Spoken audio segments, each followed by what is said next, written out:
रवि 40 साल का एक साधारण सा इंसान अपनी पत्नी मीनू और 10 साल के बेटे आयुष के साथ छोटे से कस्बे में रहता था। रवि सरकारी स्कूल में चपरासी था और अपनी सीमित कमाई के बावजूद अपने परिवार को खुश रखने की पूरी कोशिश करता था। एक दिन वह बाजार की एक बहुत पुरानी दुकान से एक टिफिन बॉक्स खरीद कर लाया ताकि हर सुबह रवि मीनू के बनाए हुए टिफिन में अपने और आयुष के लिए खाना रखकर स्कूल ले जा सके।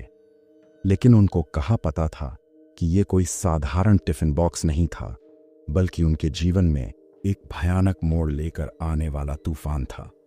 अगले दिन से सब कुछ बदल गया।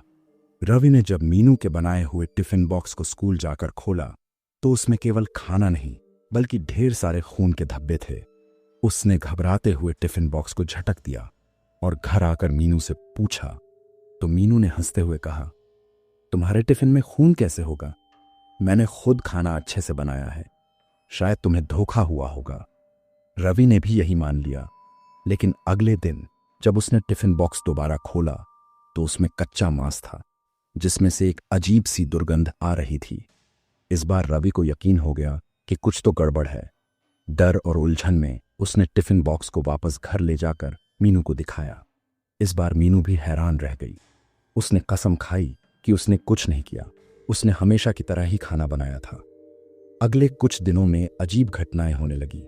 स्कूल के बच्चे कहते थे कि उन्होंने रवि को स्टोर रूम के पास कुछ बड़बड़ाते देखा है, जबकि रवि को कुछ भी याद नहीं रहता था कि वह स्टोर रूम भी गया था।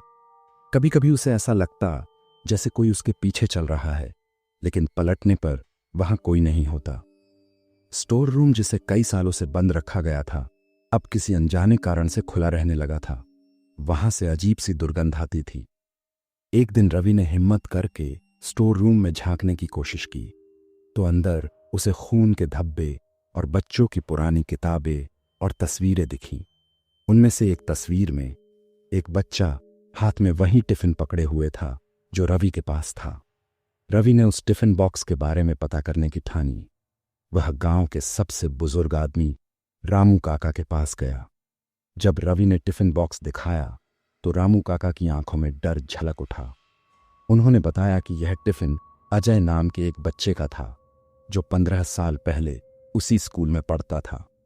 रामू काका आगे बोले कि अजय बहुत गरीब था, उसकी माँ अक्सर खाना नहीं बना पाती थी, तो अजय हर दिन खाली टिफिन लेकर भूखा स्कूल आता था। बच्चे उसका मजाक उड़ाते थे।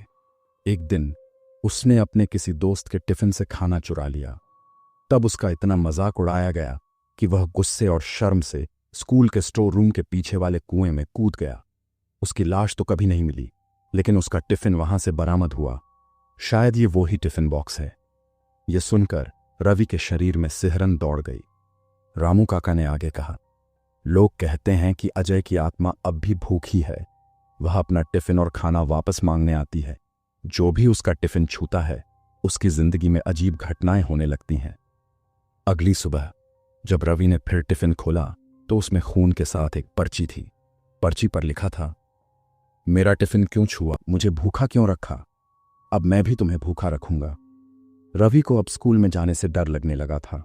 घर पर भी अजीब चीजें होने लगीं। रात में टिफिन बॉक्स से खुद ब खुद आवाजें आती जैसे कोई उसे खोल रहा हो। आयुष ने एक दिन कहा, पापा, मैं रात को एक बच्चे को अपने कमरे में देखता हूं। वह बहुत भूखा लगता है और कहता है कि उसे खाना दो। डर के मारे रवि ने टिफिन बॉक्स को कुएं के पास जाकर फेंकने का फैसला किया। मीनू और आयुष को साथ लेकर वह एक रात स्कूल पहुंचा। कुएं के पास खड़े होते ही हवा तेज चलने लगी और आसपास के पेड़ों से अजीब सी सरसराहट की आवाजें आने लगीं। रवि ने जैसे ही टिफिन बॉक्स कुएं में फेंका, कुएं से अजय की चीखती हुई आवाज आई, अब मैं वापस नहीं जाऊंगा, तुम सबको भी भूखा रखूंगा। अचानक रवि ने एक परछाई को अपनी ओर बढ़ते देखा।